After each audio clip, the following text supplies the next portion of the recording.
Et le projet d'origine, c'est la première chose sur laquelle j'ai travaillé. Donc c'est le projet qui a fini par faire de moi un artiste. J'ai commencé à travailler sur ce projet-là quand j'étais encore designer. Et c'est l'exposition de ce projet dans une galerie qui a fait que je suis de fait devenu artiste. Donc c'est la description d'une ville imaginaire, effectivement, qui est située sur un site réel et qui est décrite notamment par son histoire, qui est inspirée uniquement de faits réels. Donc il n'y a pratiquement pas d'imaginaire dans ce projet, il y a essentiellement des déplacements. Ce sont des événements, des événements, des constructions, des projets qui ont existé par ailleurs, qui ont été projetés pour d'autres villes et qui sont déplacés sur un lieu qui est réel, mais dans lequel il ne s'est absolument jamais rien passé. Le nom de la ville, donc, est inspiré, Glooskap, est inspiré de celui d'un dieu indien qui, selon la légende indienne, avait formé les îles sur lesquelles la ville s'établit. Donc, c'est le dieu qui fabrique le territoire.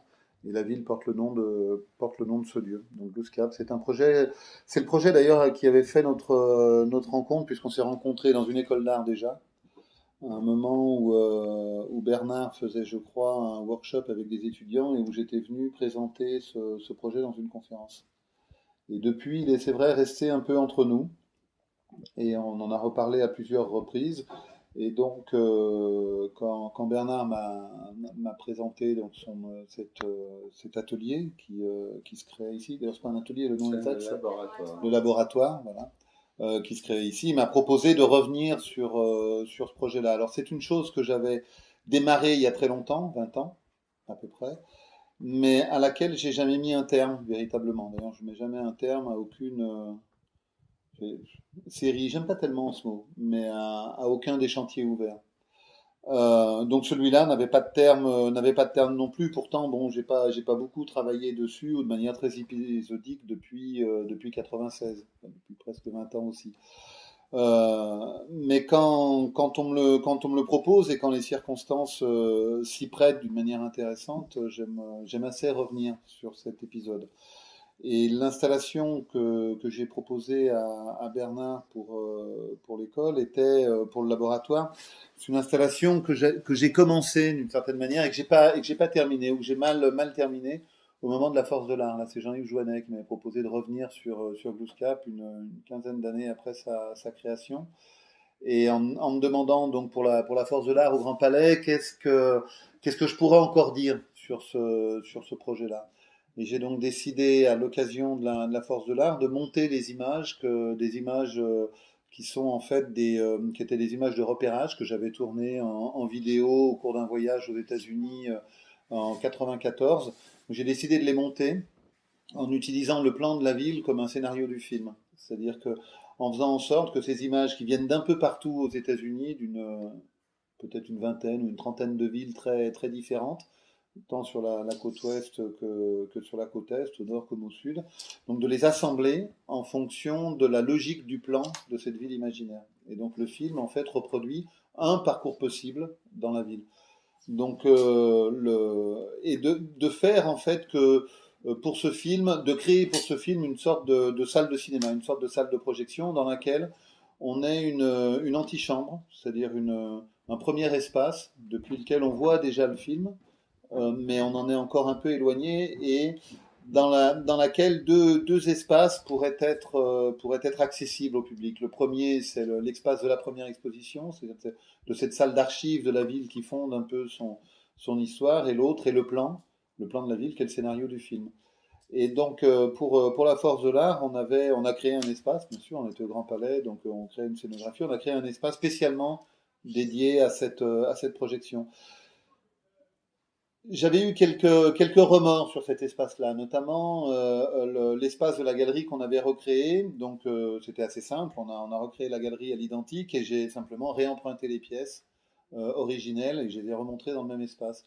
Et là, je l'avais fermé au public. En fait, il y avait une glace, on ne pouvait pas, il y avait une vitre qui fermait l'espace, on ne pouvait pas pénétrer dans la galerie, un peu de la même manière, on ne peut pas véritablement pénétrer dans la mémoire, on peut simplement en avoir une sorte d'écho, comme ça. Donc, il me semblait qu'on ne pouvait pas revoir véritablement l'exposition, mais simplement la voir en écho. Et en regardant cette installation, en fait, j'ai réalisé que elle était perfectible parce que c'était pas nécessaire d'avoir les pièces véritablement, les vraies pièces. Parce que finalement, dans un diorama, dans cette espèce de reconstitution imaginaire du passé qu'on voit dans beaucoup de musées, on reconstitue même les artefacts. Et évidemment, c'est pas des vrais hommes préhistoriques, c'est des faux hommes préhistoriques en plâtre. Et je me suis dit qu'il fallait que je fasse des fausses œuvres en plâtre de mon propre travail pour qu'on soit effectivement dans cette distance qui sont les 20 années qui nous séparent de son origine. Et c'est donc ce que je montre ici, et qui n'avait donc jamais encore été montré de cette manière-là, à savoir l'espace de la première exposition reconstitué, et non pas les œuvres originales, mais des copies, des fantômes, d'une certaine manière, des œuvres originales. Donc là, il s'agit de trompe-l'œil, dans lesquels à la fois les aquarelles, les huiles qui étaient exposées, et leurs encadrements sont représentés par le dessin. Et donc, on est bien en fait dans un espace qui est une sorte d'intermédiaire, qui est en réalité la mémoire de l'espace originel, ma propre mémoire. Donc, il est à la fois tout à fait semblable, et si on le comparait avec des photos, on verrait mille petites différences, bien sûr. Donc, on entre dans l'espace d'exposition en contournant ce volume-là. On voit cette salle d'exposition un peu sur la gauche, comme ça, mais d'une certaine manière, elle échappe à la circulation principale, qui, elle, nous emmène directement, en passant à côté du plan, vers la projection.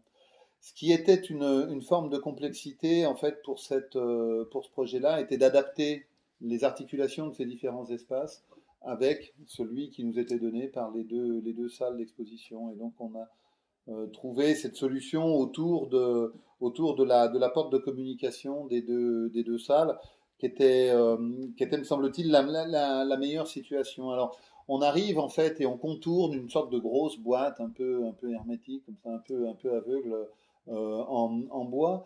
Et c'est une solution que j'aime bien parce qu'elle donne dès le départ l'ensemble de ce travail comme une construction. C'est-à-dire d'une certaine manière, la forme même de l'exposition dévoile dès le départ le caractère fictif de la ville. C'est-à-dire c'est pas une fiction à laquelle on va se laisser prendre, c'est une fiction qui se donne comme une fiction dès le départ.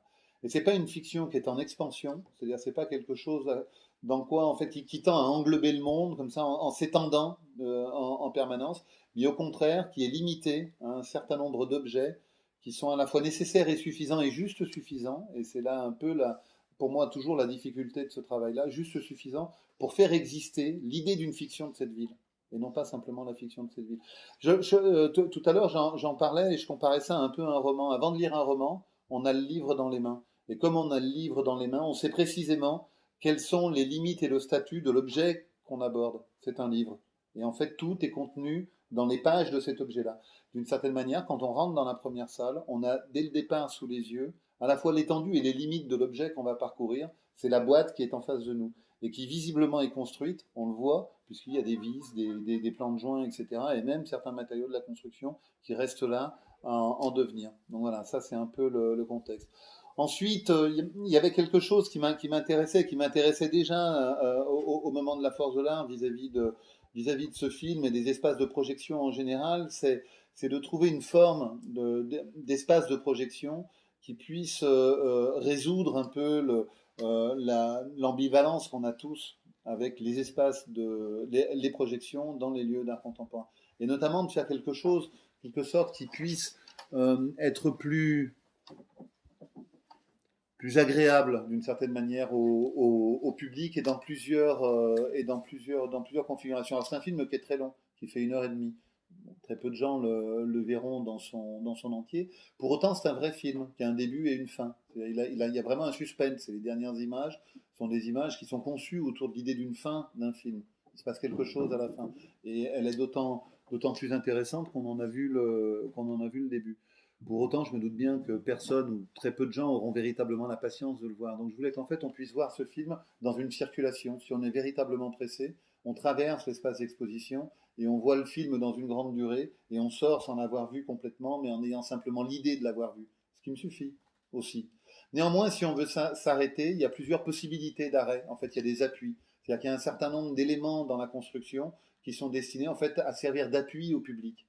Et notamment, par exemple, la colonne qui est au milieu de l'espace d'exposition et qui sert simplement à s'appuyer contre. Et on est appuyé, on est au repos. On peut aussi s'asseoir sur des marches. Il y a une sorte de barre comme ça sur lequel on peut aussi également prendre appui. Donc on peut s'arrêter un instant et reprendre sa route. Ça, c'est un peu le dispositif.